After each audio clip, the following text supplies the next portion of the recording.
लोग अपना बिजनेस शुरू करना चाहते हैं या कोई अपना खुद का कार करना चाहते हैं, लेकिन सही गाइडेंस नहीं मिल पाने के कारण वो समझ नहीं पाते क्या करें, कैसे करें और क्या करें कि कार या बिजनेस में सफलता प्राप्त की जाए।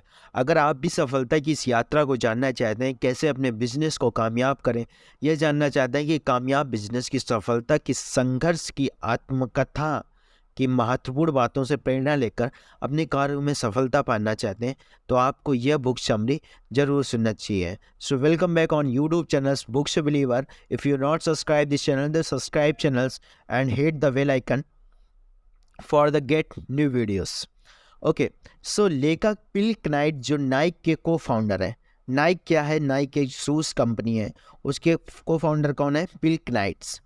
अपनी बुक शूज डॉग में अपनी आत्मकथा लिखी है, जिससे जुड़े कई इम्पोर्टेंट संदर्भ को बताए कि अपने संघर्ष के दौर पर गुजर कर वो किस प्रकार सफलता हासिल करके उसके विभिन्न कॉन्सेप्ट को समझाया गया कि एक सक्सेसफुल बिजनेसमैन की ज़िंदगी में कितने उतार चढ़ाव आते हैं, कितनी परेशानियों का सामना करना पड़ता है, कितने संघर्षों के बाद सफलता तक पहुंचते हैं, यदि आदि बातों को बताया गया है। इस बुक समरी में बुक के सभी महत्वपूर्ण संदर्भों को समराइज करके प्रॉपर तरीके से बताया जाएगा, जिससे बिजनेस में सफलता, कार्य में कामयाबी और सक्सेसफुल करियर बनाने में इम्पोर्टेंट और सही गाइडेंस मिल सके। सो जो हमारा पिल का ऑर्गन्स जो लाइफ है ना, लेखक ने किताब की शुरुआत अपने ज़िंदगी की शुरुआत के दिनों में की है कि कैसे उसके उनके दिन ऑर्जन में बीते, जब उन्हें इतना तो पता था कि वह सफल होना चाहते हैं, लेकिन वह श्योर नहीं थे आखिर वह क्या करना चाहते हैं। वह सफल एथलीट बनना चाहते थे, जिसके लिए वह काफ़ी उत्सुक भी रहते थे।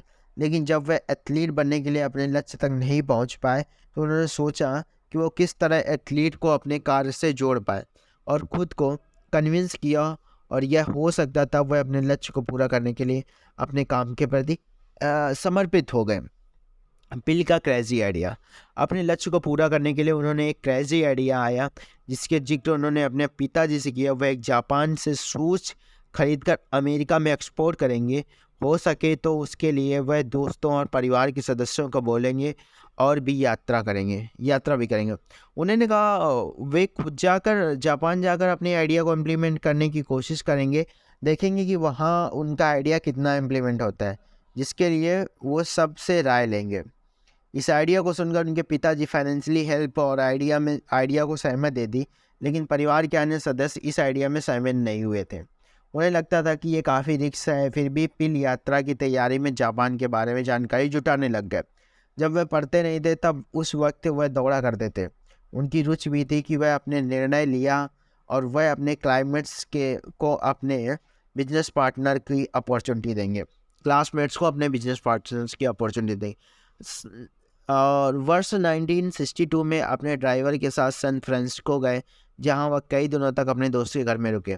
अपनी पहली यात्रा हवाई के लिए, जहां उन्हें अच्छा लगा, तो उन्होंने वहां से अधिक दिन रहने का फैसला किया।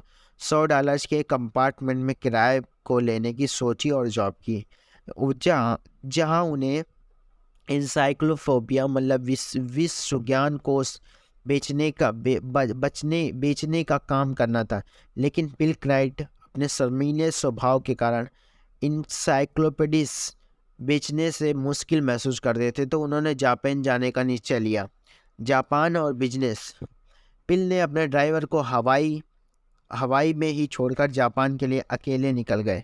वहाँ एक होटल में रुके, जहाँ कुछ लोग पिताजी की जान पहचान वाले थे। उन्होंने उनके लिए होटल में अच्छी जगह का इंतजाम करवा दिया।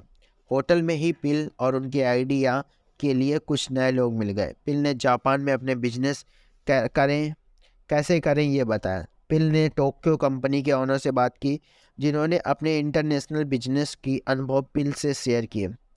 पिल ने अपने आइडिया के बारे में जापानी कंपनी को बताया, जिसे सुनकर कंपनी को आइडिया पसंद आया, और पिल एक टेनिस शूज कंपनी से भी मिले। शूज बेचने की शुरुआत।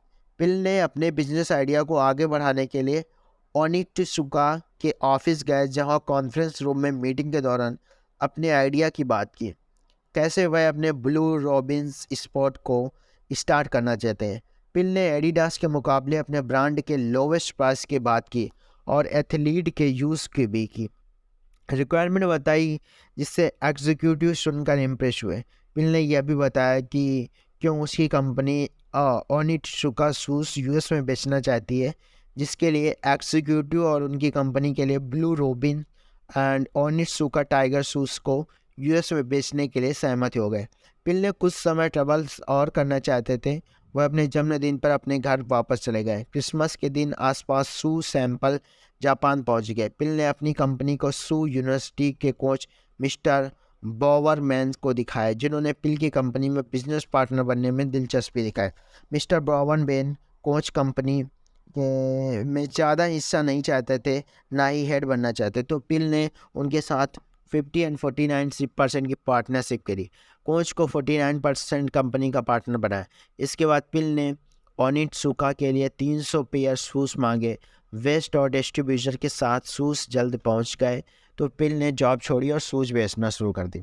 वर्ष 1964 में पिल ने 900 शूज़ पेयर मंगवाए, जिसके लिए उन्होंने लोन लिया। उन्होंने अपना बिजनेस सैन फ्रांसिस्को और लॉस एंजल्स तक फैलाया, जिससे बिजनेस अच्छा चलने लगा। डिस्ट्रीब्यूटर की ओर से परमिशन लेकर पिल ने अधिक कॉन्ट्रैक्ट साइन किए, लगभग $70 के ऑर्डर अप्रूव किए।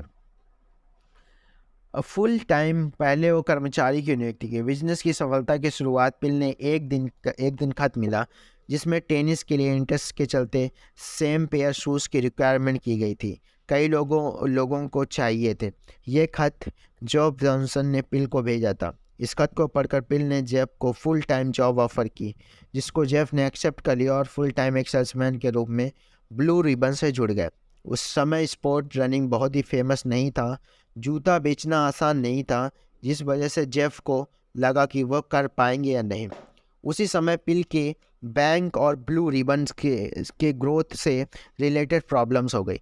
इस वजह से बैंक और पिल के बीच आर्गूमेंट्स हुए, तो पिल ने ओनित्सुका से ये अश्योर कराया कि वेस्ट में डेनिस बेस्ट डिस्ट्रीब्यूटर साबित होगा।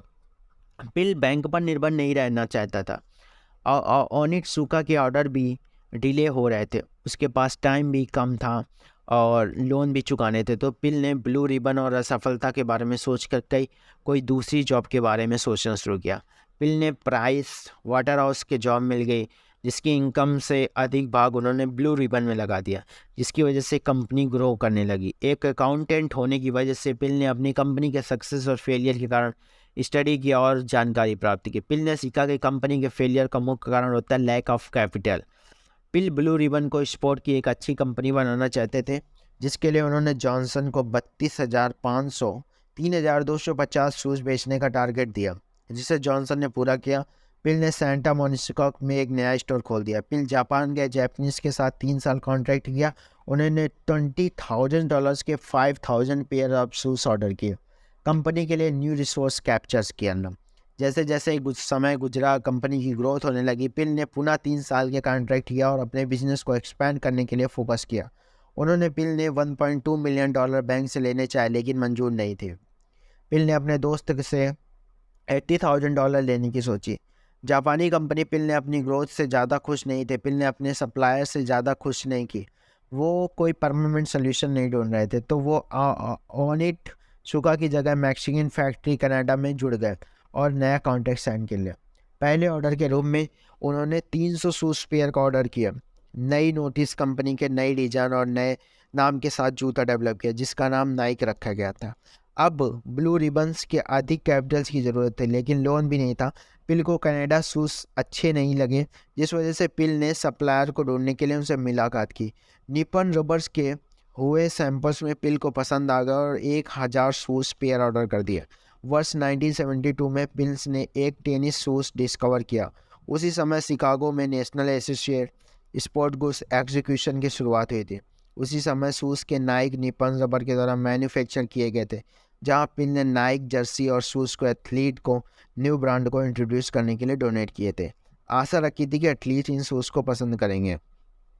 ओनित्सुका की परेशानी फर्स्ट स्पॉन्सरशिप। जब Naik shoes famous American team के एथलीट के रूप ने पहना, तो उस समय एथलीट को इंसेंटिव नहीं मिलते थे। पिल ने उन्हें ब्लू रिबन स्पॉन्सर करके जॉब घर ऑफर किया। फिर ओनित्सुका के बीच प्रॉब्लम हुई। पिल ने नए कॉस्ट लगभग 2.5 टू $250,000 नए स्पॉन्सर किए, नए एथलीट के साथ अपनी कंपनी ग्रोथ में लग गए। पिल को एक अधिक कैपिटल की ज़रूरत हुई, बैंक के द्वारा पूरी हो सकती थी, लेकिन जब बैंक के द्वारा पिल अकाउंट चेक कराने गए तो उन्होंने पाया कि पिल के अकाउंट रिस्क में है, अगर वो जल्दी सॉल्व नहीं किया तो जेल भी हो सकती है। दूसरी ओर नाइक के शूज़ की डिमांड बढ़ने लगी। नाइक शूज़ पर पहनकर एथलीट ने गोल्ड मेडल्स भी जीते, लेकिन फिर भी कंपनी लॉस से गुजर रही थी। शूज़ न्यू नेम की शुरुआत वर्ष 1976 में पिल्स ने एक नई डिजाइन के शूज़ नाइक के रूप में उपलब्ध कराए। दो नए इन्वेंटर्स रखे, एम्प्लॉयर्स को कॉलेज बास्केटबॉल और फुटबॉल टीम्स के स्पॉन्सर करने के लिए भेजा। नाइक की इस कॉन्ट्रैक्ट हायर किए गए सरकार के कनेक्शन के कारण नाइक को सब लगभग $70 मिलियन की सेल्स है। Shoes brand connection, Chinese market. फिर पिल की मुलाकात चैंग से हुई, जो चाइनीज़ मार्केट में प्रोडक्ट लॉन्च कर सके। फिर इसके लिए सरकार की अनुमति ज़रूरी थी। नाइक के साथ एग्रीमेंट साइन किया ताकि 25 साल तक बिजनेस कर सके। नाइक 1980 में पब्लिकली इंट्रोड्यूस हुआ था, जिसकी वजह से दिन की स्टॉक प्राइस $20 मिलियन थी। पिल नाइक वर्तमान संदर्भ। पिल ने 40 साल पहले यूएस में लार्जेस्ट बिलियनियर साबित हुए। नाइक की खरीद आज लगभग $10 बिलियन हो चुकी है। नाइक के कपड़े, जूते पूरी दुनिया में फेमस हैं, जिसके लिए हजारों एथलीट स्पॉन्सर हैं। अपनी कंपनी, अपनी बिजनेस की जर्नी। नाइक को अपने बिजनेस के नेगेटिव व्यूज भी मिले, लेकिन फिर भी नाइक का काम अच्छा रहा। नाइक की फैक्ट्री वियतनाम में खोली। पिल ने अपने पूरे बिजनेस के सफ़र में यह सीखा कि लक का भी सक्सेस में रोल होता है, लेकिन कड़ी मेहनत, अच्छी वर्क टीम, कार के प्रति डिटर्मिनेशन की कोई तुलना ही नहीं होती। पिल की सक्सेस जर्नी सिखाती कि हम अपने लक्ष्य के प्रति, वर्क के प्रति फोकस की तरह समर्पण, दृढ़ता की तरह जरूरी होता है। पिल का सिर्फ सक्सेस चाहते हैं जब तक उन्होंने सक्सेस प्राप्त कर ली, जिसके लिए वो अनेक कठिनाइयों से गुजरे। यह बुक उनके लिए अच्छी गाइडेंस है। कुछ बड़ा करने के सपने देखते हैं तो उन्हें पूरा करना चाहते हैं, तो सफलता में लक सहायता करता है, लेकिन अपने कार्य के प्रति समर्पण भी जरूरी होता है। तो आई होप आप समझ गए होंगे कैसे हमारा luck factor plus work factors काम करता है। अगर बहुत काम करते हैं तो लाइफ में सक्सेस जरूर मिलेगी। तो luck plus work equal to success. So I hope this video will be the very informative. And अगर आप चैनल में पहली बार हैं तो चैनल को सब्सक्राइब कर लेना, वीडियो को लाइक कर देना और ज़्यादा से ज़्यादा दोस्तों के साथ शेयर कर देना। Thank you so much watching this video. See you soon, signing of.